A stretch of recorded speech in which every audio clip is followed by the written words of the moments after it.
Hello guys, আজকে আমরা চলে এসেছি নতুন একটা ব্লগ নিয়ে। ব্লগটা হচ্ছে মিনি ব্লগ, যেটা কি 2024-এ এই যে গরমটা পড়েছে, গরমের কারণে কিন্তু আমরা একটা মিনি কুলার বানিয়েছি। সেই কুলারটা আপনাদেরকে দেখাবো, কি রকম হাওয়া দিচ্ছে, কি রকম ঠান্ডা দিচ্ছে, সব কিছুটা এই ভিডিওতেই দেখাবো।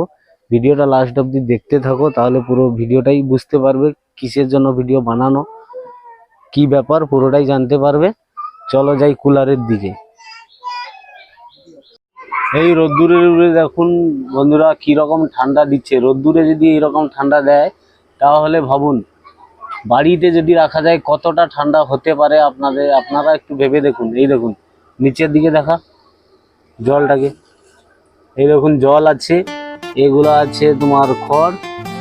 আর বাকি এই যে মোটরটা দেখতে পাচ্ছেন, এটা হচ্ছে 12 ভোল্টের মোটর, তার সঙ্গে একটা প্লাস্টিকের পাখা রেখেছি, ব্যাস অতটুকুনি। আর সাইডে যে কভারটা দেখছেন, ওটা হচ্ছে তোমার যে সরষের তেল পাওয়া যায়, ওই তেলের টিন, শুধুমাত্র টিনটাকে কেটে চার সাইডে খড় লাগিয়ে এই কুলারটা বানিয়েছি।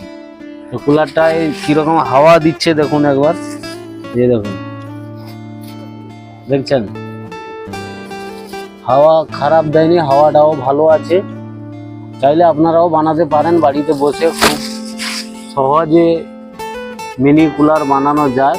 তবে মিনি কুলারে একজনের বেশি দুজন কিন্তু হাওয়া পাবে না, কারণ এটা 12 ভোল্টের ছোট্ট একটা ফ্যান। এতে যতটুকু হাওয়া আসে আমি মনে করি ততটা খারাপও নয়, দুজনকে পাওয়া যাবে কিন্তু কম পাওয়া যাবে। এই রকম বাতাস আসছে, এর বেশি আসবে না।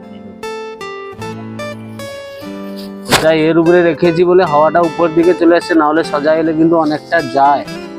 আমি অনেকবার ট্রাই করে দেখেছি, এইটা ট্রাই করছি। এরপরে একটা বড় কুলার নিয়ে আসবো। বড় কুলারটা হবে প্লাস্টিকের বড় ডাব্বা দিয়ে বানাবো, বড় ফ্যান দিয়ে, সেটাই আপনারা দেখবেন কি রকম লাগে।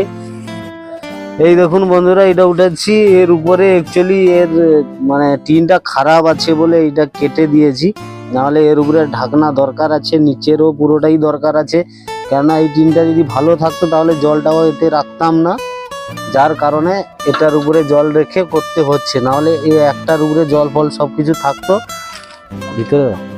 আর এদিকে দেখুন এই যে খড়গুলো দিয়ে করেছি, খড়ে সবসময় জল দিতে হয়, না হলে 12 ভোল্টের একটা মোটর পাওয়া যায়, যেটা হচ্ছে তোমার স্পেয়ার মেশিনের মোটর দিয়ে তিন সাইডে পাইপ লাগিয়ে দিলে জলটাও পড়বে, কোনো কিছু হাত দিতে হবে না, শুধুমাত্র কারেন্টটা দিলেই চলবে। বাকি কিচ্ছু করারও প্রয়োজন নেই, কিছু করারও দরকার নেই, এমনি ঠান্ডা হাওয়া বেরোবে।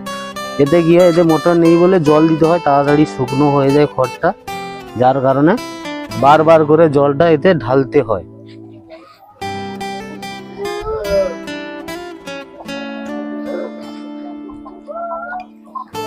মাত্র ফ্যানটা বন্ধ করেছি, আবার ফ্যানটাকে চালাতো। আর রোদ তো বুঝতেই পারছেন কি রকম রোদ, এই দেখুন রোদটা কতটা, কিন্তু হাওয়াটা যেটা দিচ্ছে প্রচুর ঠান্ডা। পাখাটাও কত স্পিডে ঘুরছে দেখতেই পাচ্ছ আপনারা, এই দেখুন। কিন্তু কোনো কিছু নেই, সিম্পল ব্যাপার, এতে খরচাও নেই, কিছু নেই, এমনি জাস্ট ট্রাই করছিলাম, সেটা আপনাদেরকে দেখিয়ে দিলাম। ট্রাই করা আমার হয়ে গেছে, মানে এবারে একটা বড় কুলার বানাবো বড় বড় মোটর দিয়ে, সেইটা তোমাদেরকেও আবার একটা ব্লগ নিয়ে আসবো, ওটাতেই আপনারা দেখতে পাবেন। এই দেখুন সাইডে শুধু খড় ছাড়া কিছু নেই, এই দেখুন। ফ্যানটা বন্ধ কর, জল দিতে হবে। দেখছো ফ্যানটাকেও কি রকম রেস্ট করেছি ভালোভাবে, যাতে এদিক ওদিক না যায়। দেখো হলাহলি করছে, কিন্তু চালালে হলাহলি করবে না, চালা। এই দেখুন বাবু হাওয়া খাচ্ছে, দেখো ঘুরে ঘুরে হাওয়া খাচ্ছে রোদের মধ্যে। বর্তমান তাপমাত্রা আছে 42 ডিগ্রি, 42 ডিগ্রির উপরে, তাও ঠান্ডা হাওয়া দিচ্ছে। ওই দেখো বাতাস খাচ্ছে, দেখছেন ঠান্ডা হাওয়া, কোনো অসুবিধা নেই। তো বন্ধুরা ব্লগটা এখানেই শেষ করছি, কেননা ব্লগটায় এটা যে বানানোর টাইমে আমি কোনো ভিডিও করিনি। এইবারে যে বড়টা বানাবো সেটাতে পুরো ভিডিও করে আপনাদেরকে দেখিয়ে দেবো কীরকম কি লাগবে, আর কীরকম কি বানানো হবে, সব কিছুটাই দেবো ওতে। এতে শুধুমাত্র কি আমরা টেস্টিং করার জন্য বানিয়েছিলাম, টেস্টিং করা হয়ে গেছে, যে ঠান্ডাটা পাচ্ছি মোটামুটি বড়গুলা বানালে আরও ঠান্ডা হবে।